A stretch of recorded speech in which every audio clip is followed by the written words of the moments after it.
First, I've ordered the suspension of all efforts to collect reimbursement from affected California Guard members. Thousands of National Guardsmen are off the hook for now, but the next steps remain unclear. Encinitas residents simply cannot seem to agree on a plan for growth, but without one, they're breaking state law. KPBS Evening Edition starts now.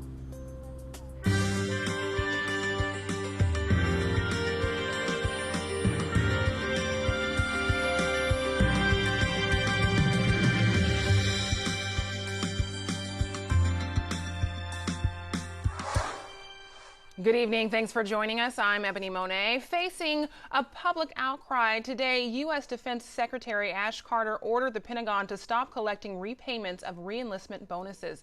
The bonuses were improperly given to thousands of California National Guards members who served in Iraq and Afghanistan. There will be no collections. They're suspended now, and we will put in place, and there won't be any more collections until we've put in place a process that can expeditiously and fairly deal with these issues, obviously according to the law. Carter's announcement comes after a wave of angry reactions from congressional Republicans and Democrats after the story broke over the weekend. The announcement doesn't end the reimbursement process, but postpones the collection efforts while the Pentagon and Congress look for a long-term solution. An update to the North Park Community Plan won unanimous approval at the San Diego City Council on Tuesday. KPBS Metro reporter Andrew Bowen says that's despite environmental concerns.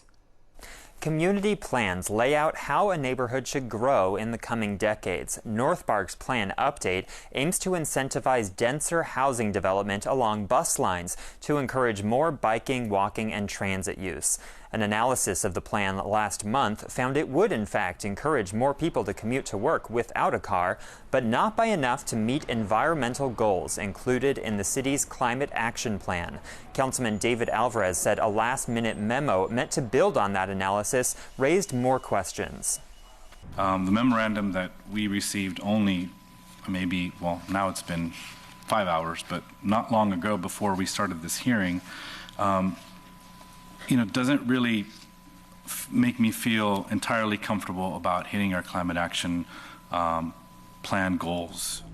Councilman Todd Gloria, whose district includes North Park, said the memo showed efforts beyond the plan would help the city meet its goal to reduce carbon emissions by getting people out of their cars. Those include employers charging for parking at work. And I don't want to lose sight of the fact that there are tremendous changes that are involved in this community plan update to get significant shift from cars to other modes of transportation. The City Council also approved the community plan update for Golden Hill. The plans for the San Isidro and Uptown neighborhoods are scheduled to go before the council next month. For a closer look at this story and that last-minute memo that went to City Council members, go to kpbs.org. Andrew Bowen, KPBS News. Another city grappling with its future, Encinitas. It used to be a funky beach town, but now some residents are angry. They say that Measure T on the November ballot would allow high-density housing in certain areas. KPBS North County Bureau reporter Allison St. John is live now in Encinitas City Hall, where opponents are gathering. Allison? Ebony, Encinitas is actually the poster child of communities that are fighting against inevitable growth. Some of the opponents of Measure T are here tonight at City Hall. They say that new height limits under the Measure T would raise from the green balloon, which is 30 feet, to the red balloon, which is 48 feet, and it would change their community character. However, in fighting Measure T, Encinitas has its back against a legal wall. If you walk around the streets of the city of Encinitas, you'll see plenty of signs for and against Measure T. Measure T is a plan more than a year in the making that shows where higher density housing could be built in Encinitas in the future. California law requires all local governments to have a plan to, quote, meet the existing and projected housing needs of all economic segments of the community. The city of Encinitas is the only city in the whole of San Diego County that does not have a state-approved housing plan. The residents just cannot seem to agree on where and how to grow. Encinitas is not bucking state law. Encinitas is wrestling with the future it wants. Peter Stern is adamantly opposed to Measure T. The initiative is the size of a small telephone book, and it shows about a dozen sites where more dense development would be allowed in the future. This whole shopping center can be knocked down and turned into 200 to 300 condominiums. They would be 3-story condo blocks up to 48 feet tall. Encinitas is mainly single-family homes, and taller buildings have not been allowed in most of Encinitas since the city was incorporated 30 years ago. We don't know exactly. Councilwoman Catherine Blakespeare, who is running for mayor, says she's reluctant to see more density come to Encinitas. But like everyone else on the council, she'll vote yes on Measure T. We're in the middle of 3 lawsuits related to our lack of compliance, and we have spent almost $1 million on attorney's fees and settlement costs associated with those lawsuits. Paul Gaspar, Blakespeare's challenger in the mayor's race, will also vote for T, but he says should Measure T fail, I will work with its opponents, the city, and the leadership in Sacramento to come up with a more broadly supported solution. Stern says the city should go back to the drawing board. Keep Leucadia funky. Let these things grow, mature organically by themselves, not be centrally planned by university planners who like making cookie-cutter shopping centers and block buildings and designs. The local people should determine what type of city they would like. We have tried again. This is the try again.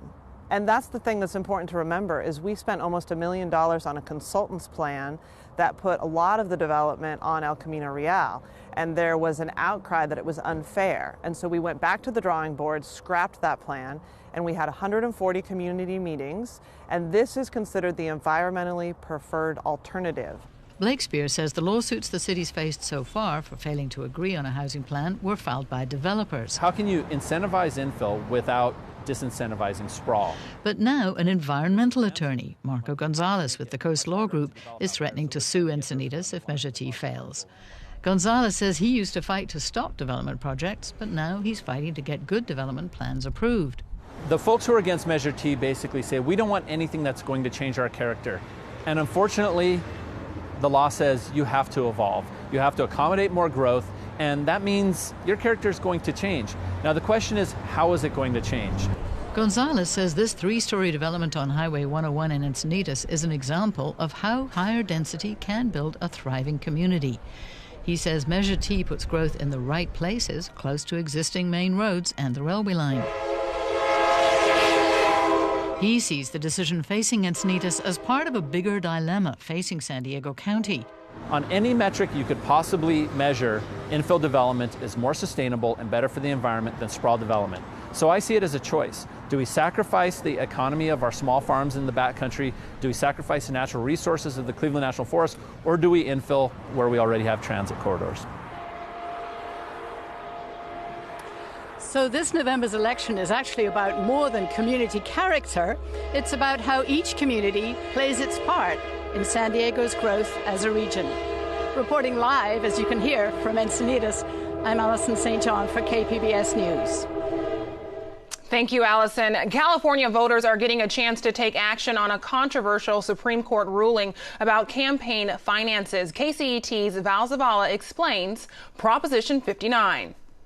Prop 59 in 59 seconds. Prop 59 targets a major Supreme Court ruling, Citizens United. In 2010, the court ruled you can't limit how much money corporations or organizations spend on political campaigns. Why? Because limiting money is, in effect, limiting their freedom of speech. That decision let corporations and wealthy individuals spend multiple millions on political campaigns, independent from what candidates spend. Now, supporters of Prop 59 say corporate money is corrupting democracy. They're calling on the California legislature to help undo Citizens United. How? By proposing a constitutional amendment that would declare that corporations are not people and don't have the same free speech rights. Opponents say Prop 59 wouldn't do anything. It's just a non-binding advisory vote. Besides, it's really hard to pass a constitutional amendment, so lawmakers would be wasting their time. Bottom line, a yes vote means you want lawmakers to try to undo Citizens United. A no vote means don't bother. You can find an interactive, comprehensive list of all the props, along with everything on your ballot based on your address, on our website, kpbs.org/votersguide.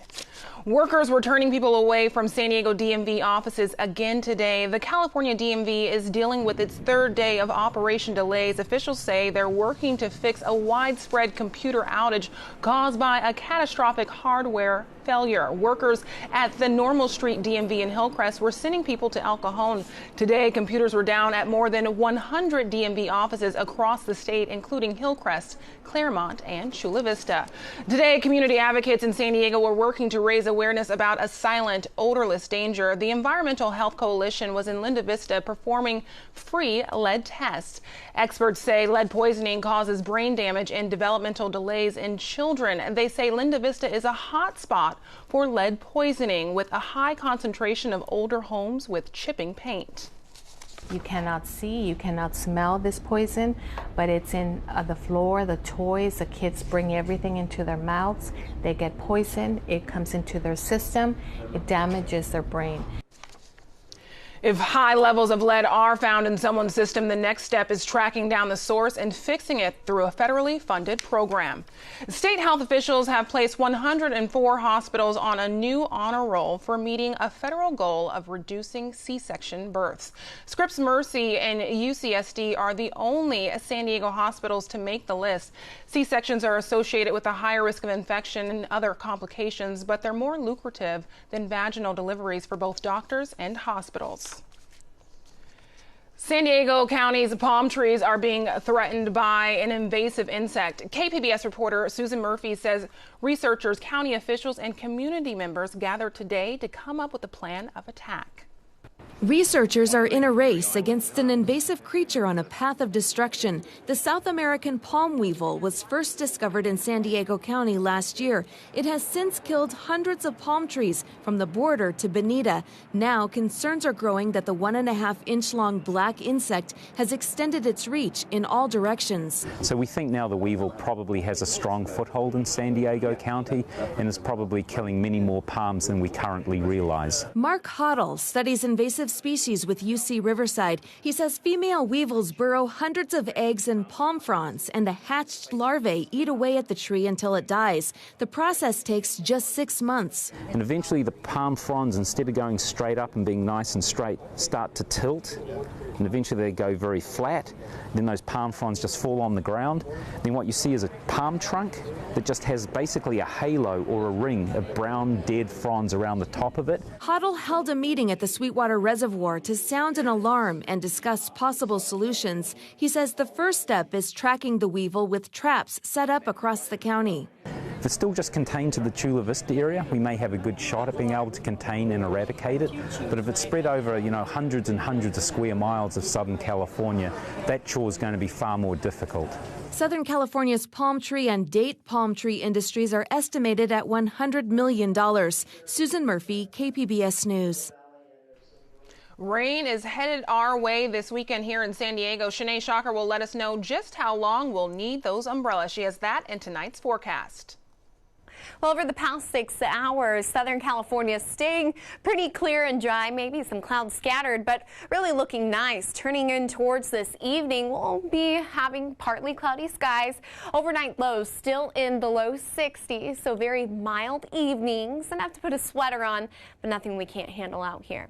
As we take a look across the county, temperatures are cooler out in the mountains near Ramona 51 degrees, 53 out in Alpine, Mount Laguna at 50 degrees there. Now Borrego Springs and Mecca, they're sitting in the low 60s for this evening. Partly cloudy skies across the entire area. Now, as we take a look moving forward, the reason why I show you this satellite is because it really shows you a front with a low pressure system that's pushing on shore. Now, this storm is going to be moving in towards the area Thursday night and into Friday. And as that low pressure slips in place over the parts of the northwest, what we're going to be picking up is some tropical moisture. So it's a pretty strong system. We could have locally heavy rain and potential thunderstorms. So as we look ahead to Friday, it's going to be a great day as far as the drought goes for Southern California. Still in an exceptional drought around the Los Angeles area. So That's really what we're looking at for our weather this week. So Thursday, we'll be sitting at 76 degrees. We'll stay pretty steady as far as temperature goes. Friday, we'll see some spotty showers along the coastal regions, and then we'll dry back out. On Saturday, we'll have slightly warmer conditions, 77 degrees, and then by the end of the weekend and into the beginning of your work week, next week we'll be cooling back off into the 60s.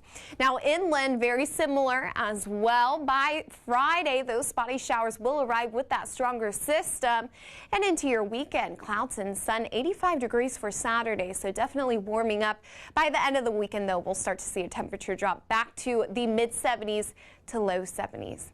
And into the mountains we go. We're seeing also the same weather pattern. On Friday, 64 degrees, spotty showers throughout the day, and towards your weekend, we'll have a temperature cool off on Sunday, back down into the 60s, as well as the upper 50s for your Monday. And we'll also continue to be seeing some partly sunny as well as cloudy skies out there. And as we head out into the desert regions of San Diego County, we're seeing some spotty showers out there on your Friday. The weekend, though, looking very warm. We're sitting at 91 degrees on your Saturday. We could continue to see an afternoon shower as that system continues to push out of the way. But come the end of your work week, Sunday, or at the end of your weekend on Sunday, 85 degrees for your high, and then we'll cool back down into the low 80s by Monday. Overnight lows will be sitting in the 50s basically all week long. For KPBS News, I'm Shanae Shocker. The graduation rates at San Diego State University are the highest they've been at 74%. For students of color, it's 69%. SDSU's Christy San Marcos says the school is focused on closing its achievement gap. We want SDSU to be a place where all students feel that sense of belonging, because when students feel accepted and welcome, they have the capacity to grow academically and personally. The school has small support groups for new students, creates communities for students who live off campus, and provide mentors. San Diego State University has received its biggest single donation ever. Padres executive chairman Ron Fowler and his wife have given a $25 million gift to the School of Business, which has now been renamed the Fowler College of Business Administration. Fowler says the funding will help provide scholarships and expand programs, especially for students of color. A lot of the kids are kids of color, and you find out that there are no role models for them to be able to go to school and focus on it. So what we're going to try to do is find them, recruit them, and get them to go here, because given the opportunity, I think they can excel, and that's what it's all about.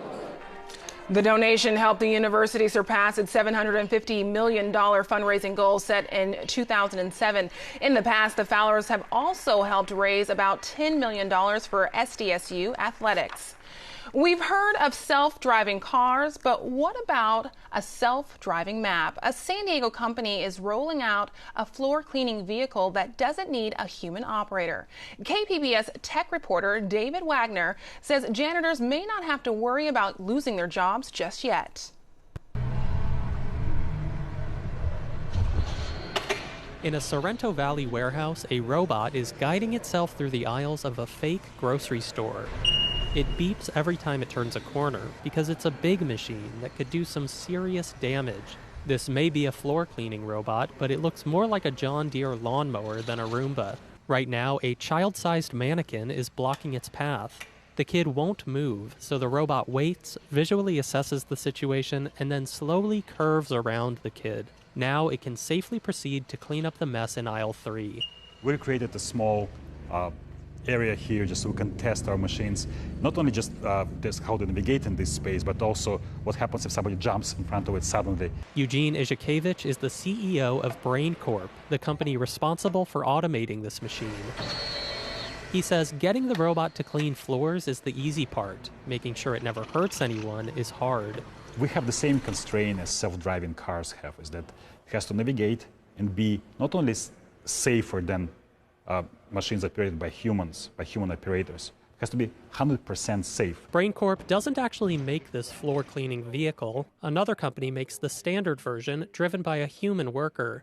Brain Corp makes the system that helps the vehicle learn from a human driver, so it can later do the job on its own. We inserted our technology to replace a human driver with artificial intelligence. And this, so think of it as that we're replacing the person with the software driver. BrainCorp calls that software driver Emma. It's short for Enabling Mobile Machine Automation, but it's also a conveniently human name. And BrainCorp calls Emma a she, not an it. She is the driver, is the person who's responsible for the safe operation of this machine. BrainCorp grew out of Qualcomm, a company that doesn't make smartphones, but does make the chips that power them.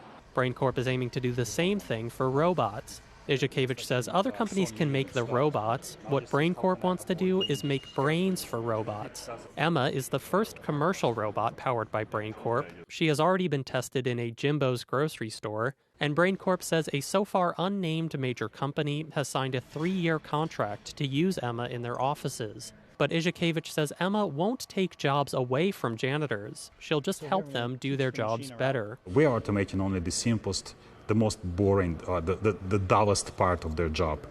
And there are other tasks that they need to do which we cannot automate. Tasks like cleaning bathrooms or shelves. But UC San Diego robotics expert Henrik Christensen says if robots can't take a human worker's job and do it for less money, employers may not want to buy them. The hard part is that most of these people are paid minimum wages. So it's actually, you have to come up with a very cheap, cost-effective solution. Christensen says BrainCorp isn't the first company to show that floor cleaning can be automated. He says in order to succeed where others have failed, BrainCorp needs to prove that their robot can do the job for very little money. If they have created a cost-competitive robot, Christensen says that would be a big deal. But he says Emma's $40,000 price tag, which includes the machine itself plus 3 years of automation services, may be too high. This is really hard. So I'm sort of the skeptic to say this could be a breakthrough, but I want to see it before I believe it. Izhikevich says companies will start to see savings if they use Emma an hour and a half each day or more. Plus, they won't have to worry about Emma quitting or calling in sick. There is still one thing a human worker may be able to do better than Emma: command respect. Izhikevich does worry that shoppers encountering Emma for the first time may be tempted to test her limits by jumping in front of her or otherwise messing with her. If there's a person present on the robot, it conveys more authority, right? And you're less likely to start to harass the machine because you're harassing the person. Whereas if there's no person there, are you more prone to harass the machine? Izhikevich hopes that shoppers who see Emma coming down their aisle will treat her like they would any human worker. He hopes they'll just let her do her job. David Wagner, KPBS News. I'm Judy Woodruff on the next NewsHour. How mathematics are helping shape the conversation about the election on Twitter. That's Wednesday on the PBS NewsHour.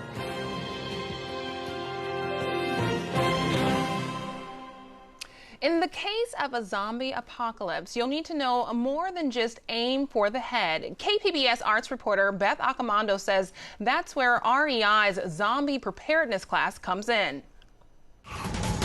Are you prepared for the zombie apocalypse? Attention REI members of KPBS. We have information that there are zombies in the building. If you are here for the zombie survival clinic, please evacuate to the warehouse immediately. Thank you. If not, REI is here to help.